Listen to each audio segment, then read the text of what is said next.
우리 한번 믿음으로 선포하겠습니다. 예수님, 우리의 소망이십니다. 우리 한 번 더 큰 소리로 한번 외쳐보겠습니다. 예수님, 우리의 소망이십니다. 오늘은 2019년 대림절 첫 번째 주일입니다.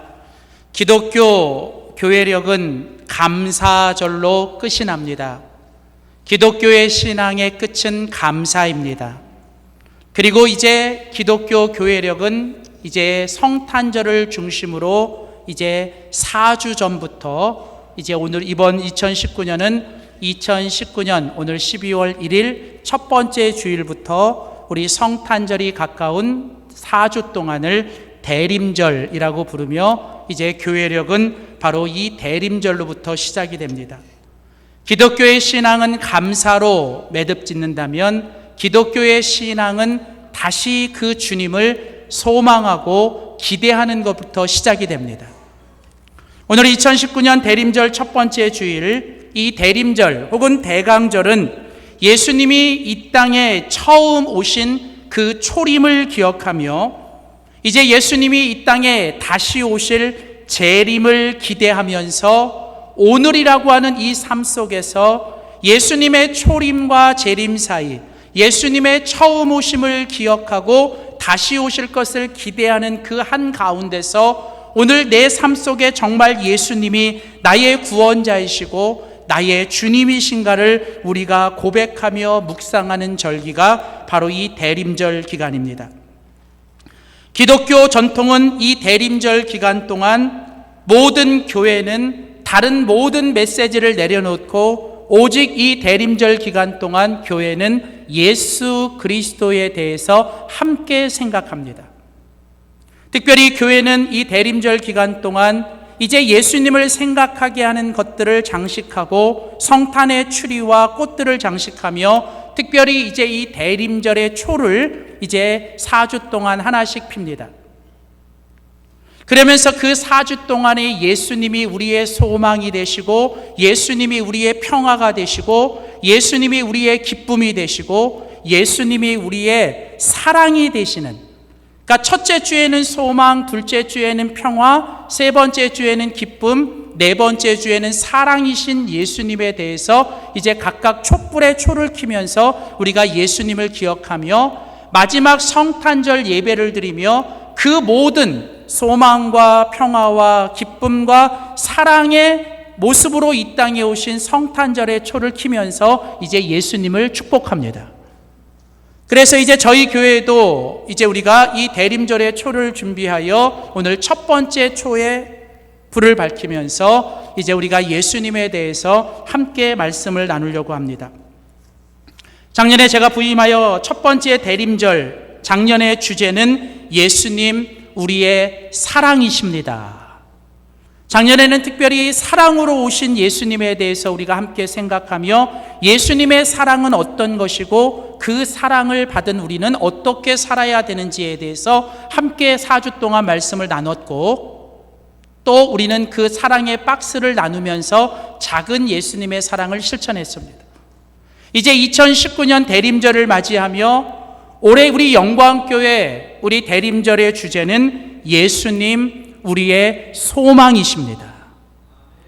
정말 예수님이 이 땅에 소망으로 오신 것과 그 예수님의 소망을 가진 사람들의 모습은 어떠해야 하며 그 예수님의 소망을 가진 우리를 통해서 이 땅에 소망을 주고 이 땅에 소망이 되는 그런 그리스도인들과 교회로 살아가야 될 것을 다짐하면서 올 2019년 우리는 4주 동안 특별히 예수님 우리의 소망이라는 주제를 가지고 함께 소망의 복음, 소망의 예수님에 대해서 4번에 걸쳐서 말씀을 나누기를 원합니다.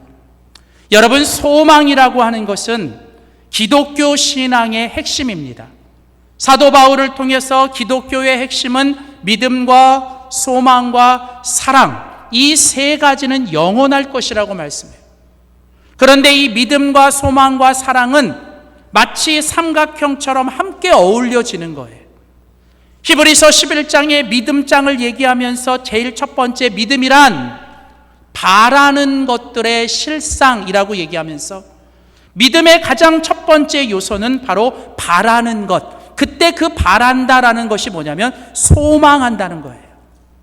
내가 믿음이 있다면 우리는 그 믿음 때문에 어떤 상황 속에서도 바라고 소망하고 기대하고 꿈꿔야 하는 것이에요. 믿음의 열매가 뭐냐면 소망입니다. 또한 여러분, 고린도전서 13장에 보면 사도 바울을 통해 사랑의 모습을 이야기하면서 사랑은 이라고 얘기하면서 성경은 사랑은 뭐예요? 모든 것을 믿으며 모든 것을 바라며 모든 것을 참으며. 사랑은 모든 것을 바란다. 이때 바란다라는 것도 뭐냐면 소망한다, 기대한다는 거예요. 내가 누군가를 사랑한다면 모든 사람들은 그 사람을 향하여 소망을 버리고 끝났다라고 말을 해도 내가 그 사람을 사랑한다면 그 사랑 때문에 끝까지 소망을 품고 그 사람을 향한 기대와 꿈을 가지고 있는 게 그게 사랑인 거예요. 그래서 여러분, 기독교의 신앙은 결국 믿음으로 소망하고 사랑하기 때문에 소망하는 것, 결국은 기독교 신앙의 가장 핵심은 무엇인가? 그것은 바로 주님이 주신 믿음 때문에 우리는 이 땅에서 마지막 숨을 거두는 그날까지 하나님이 주시는 소망을 가지고 살아가야 한다는 것입니다. 그런데 오늘 이 시대를 살고 있는 많은 그리스도인들과 또 이 시대의 많은 사람들은 이런 가장 중요한 소망을 잃어버리고 살아가는 시대가 되었습니다. 오늘 우리가 함께 이 대림절 첫 번째 주일을 맞이하며 오늘 우리가 함께 본문으로 다루고 있는 예레미야 애가, 이 예레미야 애가는 성경 66권 중에 유일하게 애가라고 하는 슬픈 노래, 비탄의 노래, 죽은 사람을 위한 노래라는 그 이름의 뜻을 가지고 있는 성경이에요. 우리가 잘 아는 것처럼 예레미야 선지자는 눈물의 선지자였고 이스라엘의 역사의 가장 절망의 시대에 그 이스라엘이 무너지는 것을 눈으로 목격하며 눈물을 흘리며 절망 속에 애통하는 선지자였습니다. 그 예레미야 선지자가 자신의 아픔과 절망 속에서 그 눈물을 흘리며 써내려갔던 성경이 바로 이 예레미야 애가입니다. 이 예레미야 애가는 주전 587년 남왕국 유다가 바벨론 군대에 의해서 처참하게 무너지는 것을 눈으로 목격하며 유다의 왕과 많은 지도자들과 백성들이 죽임을 당하고 바벨론 포로에 질질 끌려가는, 그러면서 남은 백성들도 차라리 죽은 것만도 못한 삶을 살아가는, 성경에 보면 예루살렘 성 안에 남아있던 그 백성들이 어떤 절망의 삶을 살았는지를 성경은 소개하면서 이런 얘기를 해요. 이제 그 예루살렘 성이 무너지기 전에 이제 그 모든 공급이 차단되고 먹을 것이 다 떨어지자 어떤 일이 벌어지냐면 그 예루살렘 성 안에서 엄마들이 이제 서로 모여가지고 무슨 얘기를 하고 있냐면 이제 우리가 더 이상 먹을 것이 없으니 우리가 이대로 죽을 수 없다. 우리가 이대로 죽을 수 없으니 이제 우리가 오늘은 너의 아이를 잡아먹고 내일은 우리 아이를 잡아먹자라고 말을 하면서 이제 그 자기의 자식들을 죽여야 되는 그런 절망의 상황 속에서 살아요. 여러분, 삶이 얼마나 절망스러우면, 삶이 얼마나 고달프면 자기가 낳은 자식을 죽여야 되고 자기가 낳은 아들을 잡아먹어야 되는 그런 상황에 처해요. 여러분, 지금 이스라엘 백성들은 바로 그런 절망의 시대를 살고 있다는 거예요. 오늘 우리가 같이 읽은 예레미야 애가 3장에 보면 예레미야 선지자는 이런 절망스러운 모습을 몇 구절을 통해서 우리에게 소개합니다. 오늘 함께 읽은 예레미야 애가 3장 18절, 19절, 20절을 보겠습니다. 예레미야 애가 3장 18절 말씀에 보면 스스로 이르기를 나의 힘과 여호와께 대한 내 소망이 끊어졌도다. 오늘 성경은 뭐라고 말을 합니까? 오늘 믿음의 사람 예레미야가 오늘 너무나 삶이 힘들고 어려우니까 그가 뭐라고 얘기하냐면 이제는 내가 살 힘과 하나님께 대한 모든 소망이 마치 뭐한 것처럼 끊어진 것처럼 모든 내 속에 있는 소망이 다 사라져버렸다라고 얘기를 해요. 그러면서 19절에 보면 오늘 예레미야 선지자는 내 고초와 내가 겪는 재난이 마치 뭐예요? 오늘 쑥과 담즙을 먹는 것처럼 그렇다는 거예요. 여러분, 쑥과 담즙은 무엇입니까? 사람을 가장 뭐예요? 쓰게 만드는 음식이잖아요. 지금 내가 상황이 어떠냐면 마치 쑥을 먹고 담즙을 먹는 것처럼 내 삶이 지금 고달프고 힘들고 어렵다는 거예요. 그러면서 20절에 보면 오늘 예레미야 선지자는 지금 나와 이 나라가 겪고 있는 이 모든 절망의 상황을 이렇게 얘기합니다. 내 마음이 그것들을 기억하고 생각하면 생각할수록 내가 어떻게 돼요? 더 낙심이 돼간다는 거예요. 낙심이. 여러분, 지금 이것이 바로 예레미야 애가가 기록된 예레미야 당시에 예레미야 선지자가 경험하고 이스라엘 백성들이 경험했던 바로 그 나라와 가정과 공동체와 개인이 겪은 절망의 모습입니다. 그런데 여러분, 우리는 이 예레미야 애가 3장에 오늘 이 예레미야의 고백을 들으면 들을수록 어쩌면 지금 오늘 이 시대의 우리들의 모습과 별 다를 바가 없다라고 생각하는 거예요. 물론 개인적으로 모습과 종류와 그 정도는 다를 수 있지만 여러분, 누구나 할 것 없이 이 시대를 살고 있는 우리 모든 사람들은 다 힘들고 어렵다라고 얘기를 합니다. 특별히 여러분, 우리가 살고 있는 이 대한민국 우리 조국의 상황은 어떻습니까? 오늘 우리가 살고 있는 이 대한민국의 오늘날의 형편과 상황들을 잘 보여주는 몇 가지 지표들이 있습니다.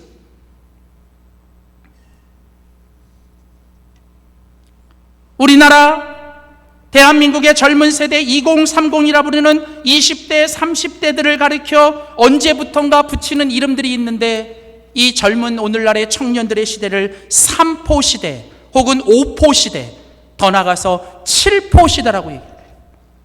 3포는 무엇입니까? 이제 너무 힘들어서 연애도 결혼도 출산도 포기한 시대가 되어버렸다는 거예요. 그러니까 주변에서 부모들과 어른들이 왜 결혼 안 하냐고 얘기하지만 젊은이들은 그 사회 속에서 살아갈 때 연애도 결혼도 출산도 이제 더 이상 사치스러운 일이 되어버려요. 근데 이런 세 가지 3포를 넘어서 이제 5포 시대, 연애와 결혼과 출산을 넘어서서 이제는 내 집 마련하는 것도 불가능한 시대. 더 나아가서 사람들을 만나서 사람들의 인간관계를 해나가는 것도 더 힘든 시대가 돼버린 5포의 시대. 그리고 최근에는 이제 3포와 5포의 시대를 넘어 7포, 연애와 결혼과 출산과 내 집 마련과 인간관계의 이 5포를 넘어서 이제 두 가지, 더 이상 내일과 미래에 대한 꿈과 희망도 포기해야 되는, 오히려 주변에서 어른들이 조금만 더 참아라, 조금만 더 기다려봐라라고 말하는 것 자체가 그들에게는 더 희망 고문이 되는 거예요. 나아지지 않는 거예요. 그래서 이제 오늘날의 젊은 세대들은 이제 자신의 삶의 꿈과 희망조차 포기해버리는, 근데 사람이 살면서 내 소망을 잃어버리고 꿈을 잃어버리면 그 사람은 더 이상 사는 게 아니라는 거예요. 사람에게 소망이 없다면 그것은 살아있으나 죽은 것과 다름이 없다라고 얘기합니다. 우리가 잘 아는 단테의 신곡 지옥편에 보면 그 지옥의 입구에는 뭐라고 써 있냐면, 이곳에 들어오는 자여 일체의 조그만 희망도 다 버려야 된다라는 거예요. 단테는 신곡을 쓰면서 지옥을 어떤 곳으로 묘사했습니까? 지옥은 일체의 조그만 소망도 가질 수 없는 곳.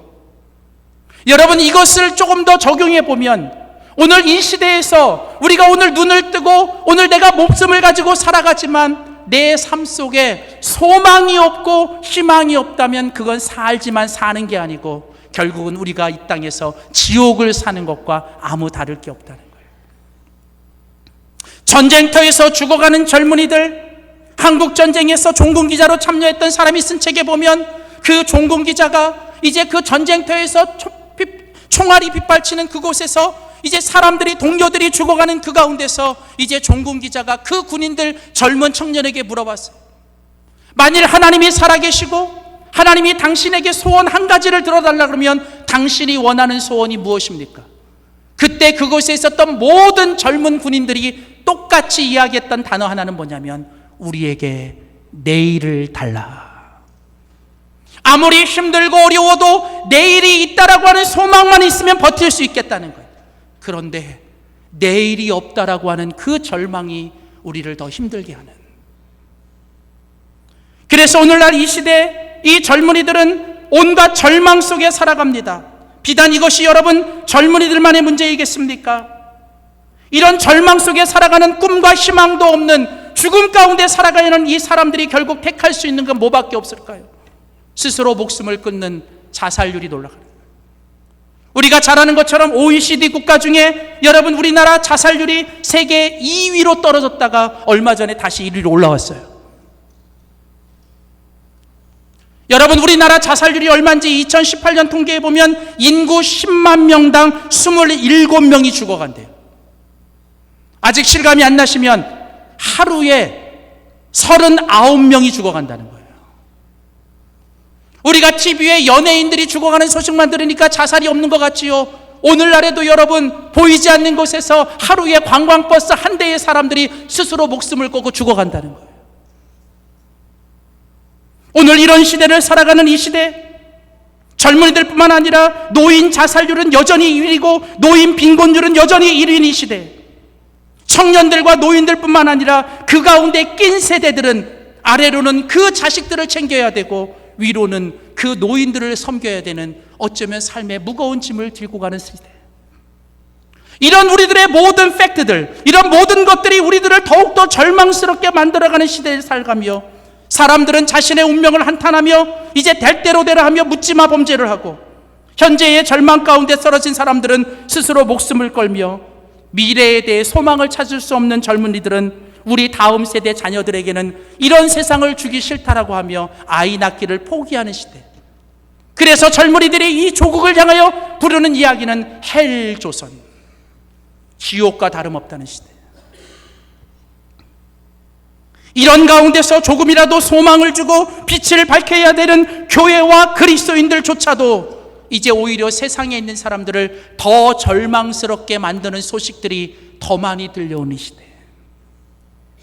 오늘 이 시대의 모습은 오늘 이 본문에 나오는 예레미야 애가의 시대와 조금도 다를 게 없다는 것입니다.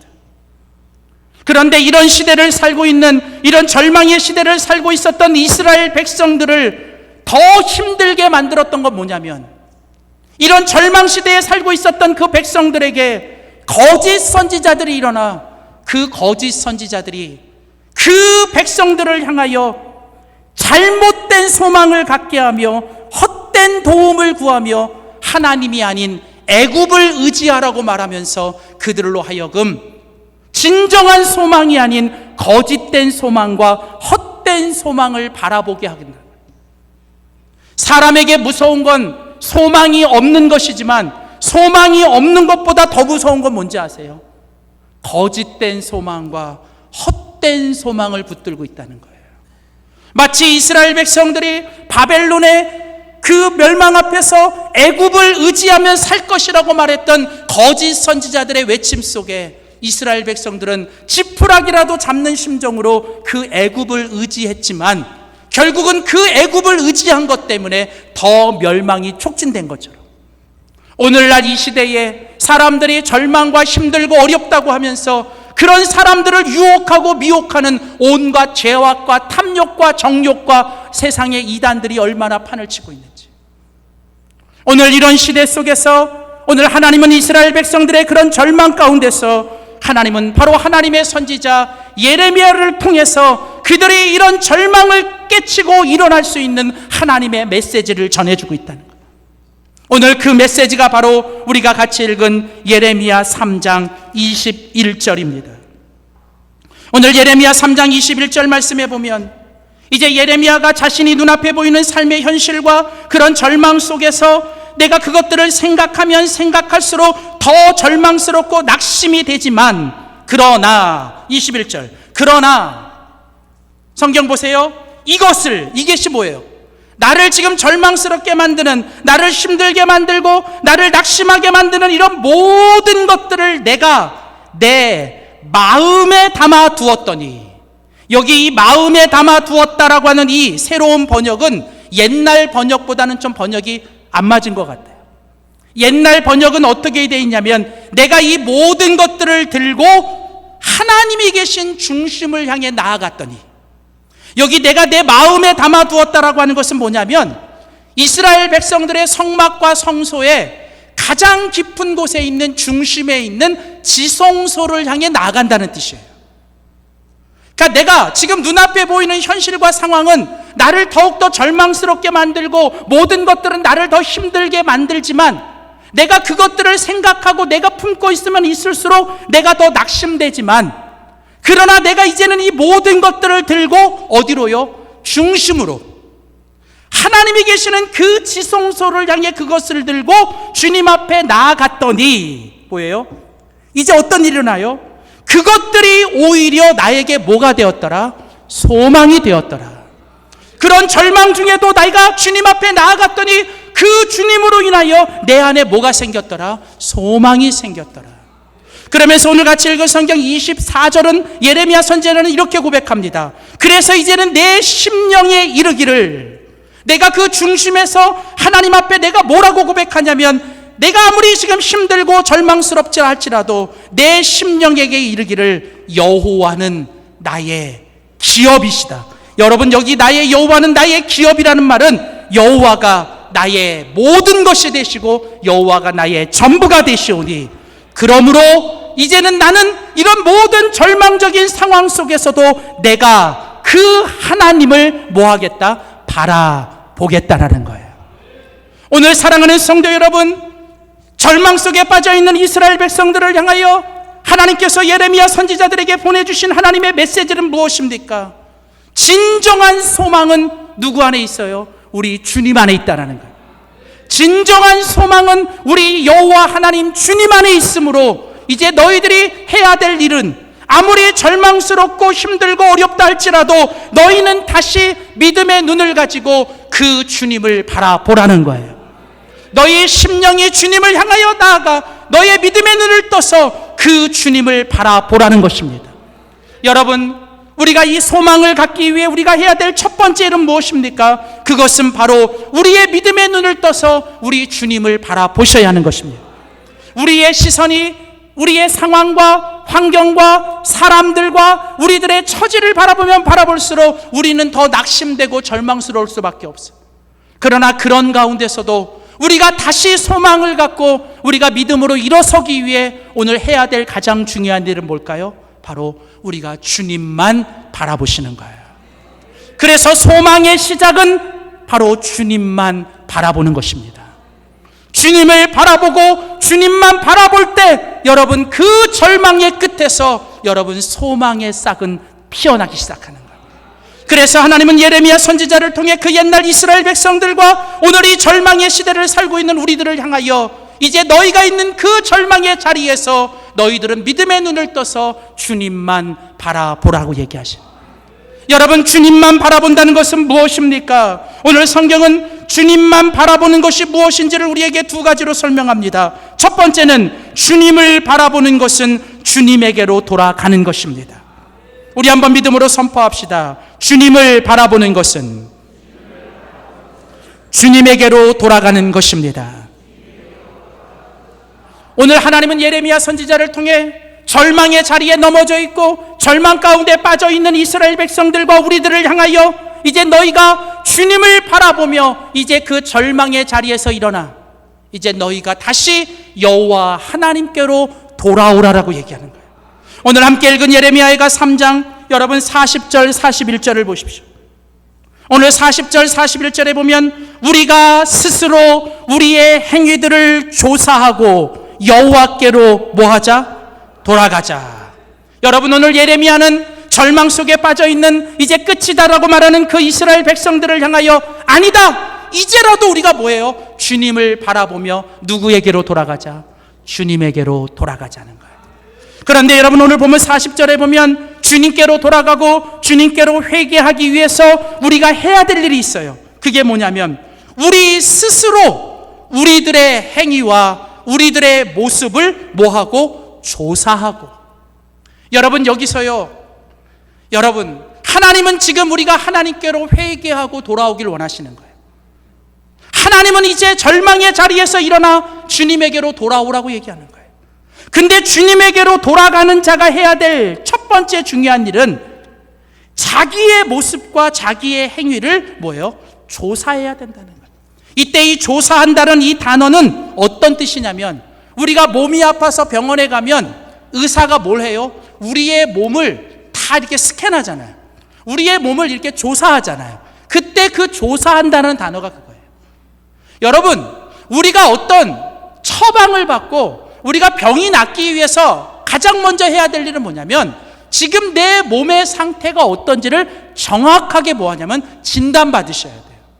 그게 무슨 얘기냐면, 우리가 여호와께로 돌아가고 회개하기 위해서 가장 먼저 해야 될 일은 지금 내 모습이 어떤지, 지금 내 상황과 내 형편이 어떤지를 정확하게 여러분이 하나님께 드러내셔야 된다는 거예요.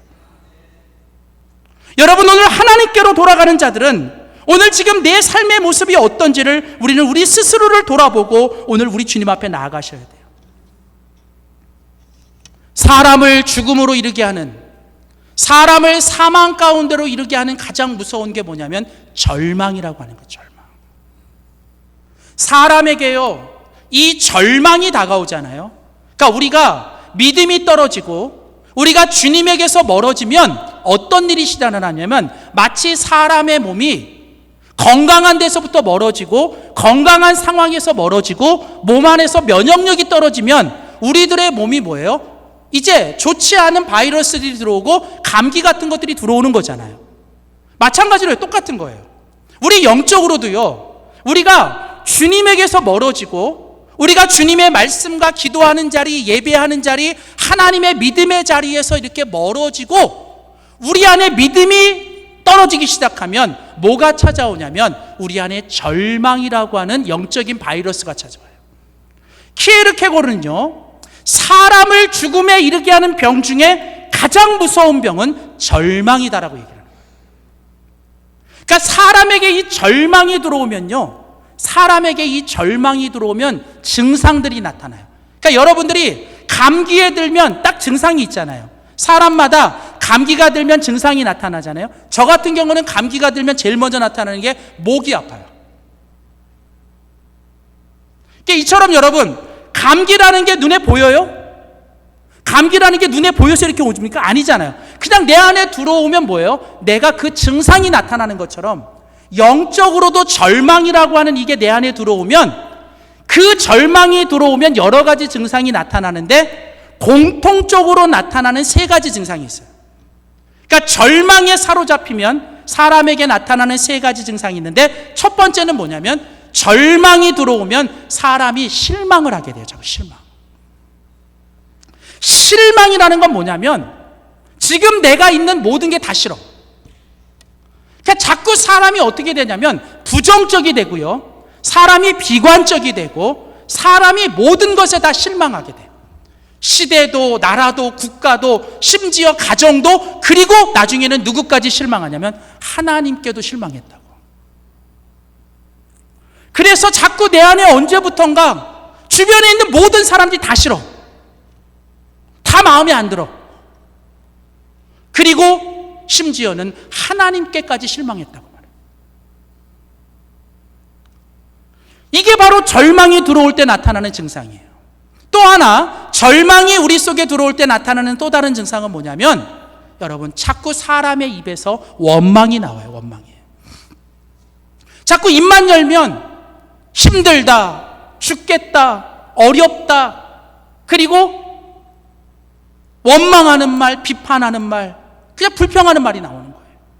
언제부턴가 감사라는 말이 딱 사라져버리고 모든 것에서 입에서 뭐예요? 원망하는 말과 비판하는 말들이 나오시죠.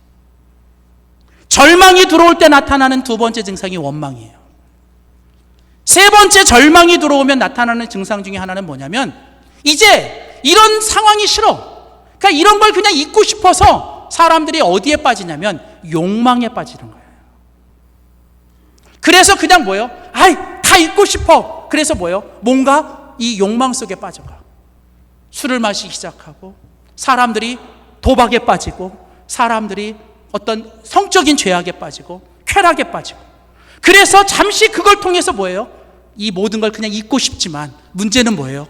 결국 조금 깨어나면 이전보다 더 힘들게 만드는.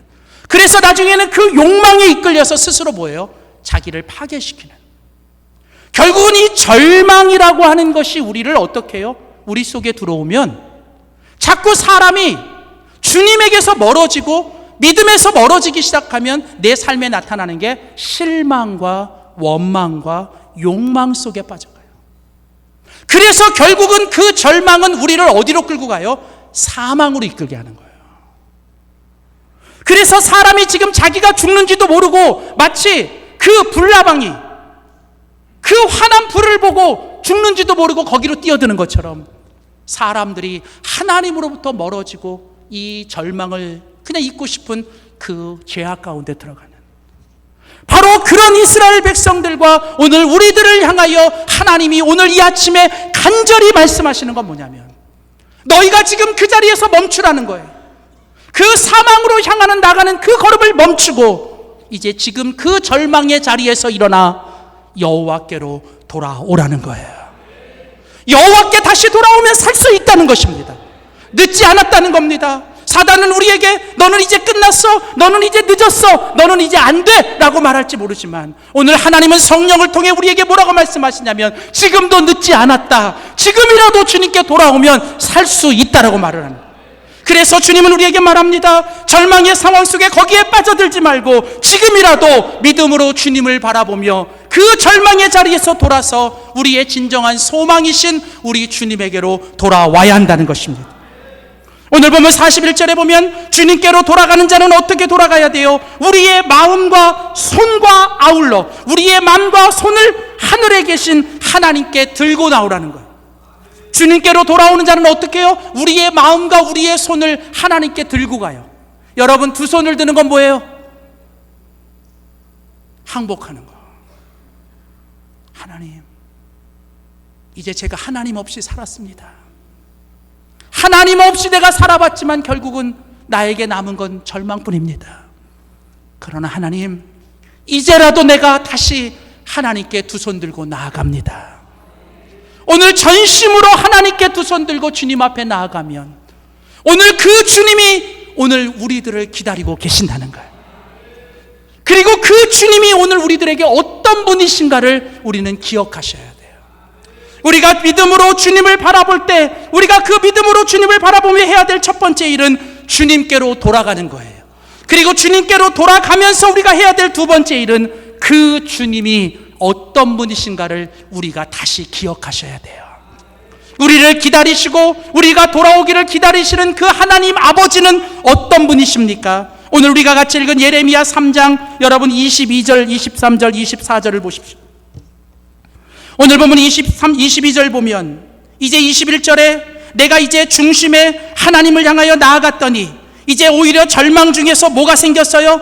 소망이 생겼습니다. 그러면서 이제 그 예레미야가 하나님이 어떤 분이신가를 우리에게 말씀하는데 22절에 보면 여호와의 인자와 긍휼이 뭐예요? 무궁하심으로.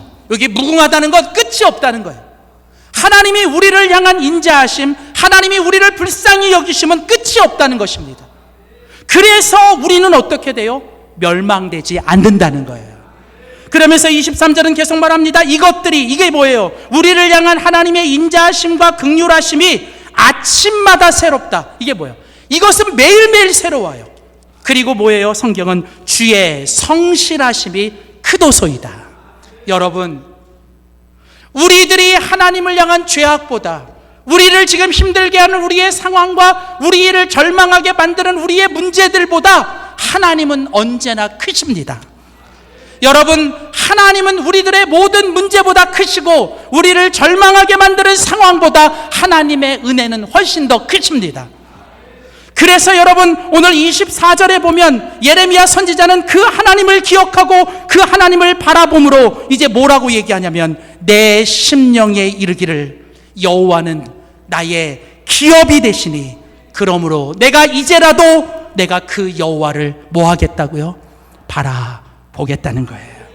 사랑하는 성도 여러분, 우리 하나님은 지금도 살아 계십니다. 그 하나님은 언제나 우리를 향하여 선하신 분입니다. God is so good. All the time God is so good. 하나님은 언제나 선하시고 하나님은 언제나 우리를 향하여 은혜와 자비를 베풀어 주십니다. 단 누구에게? 지금이라도 하나님께로 돌아가 믿음으로 하나님을 바라보는 사람들에게. 오늘 이 말씀을 마치면서 여러분과 함께 4개의 성경 구절을 읽고 오늘 말씀을 마치려고 합니다.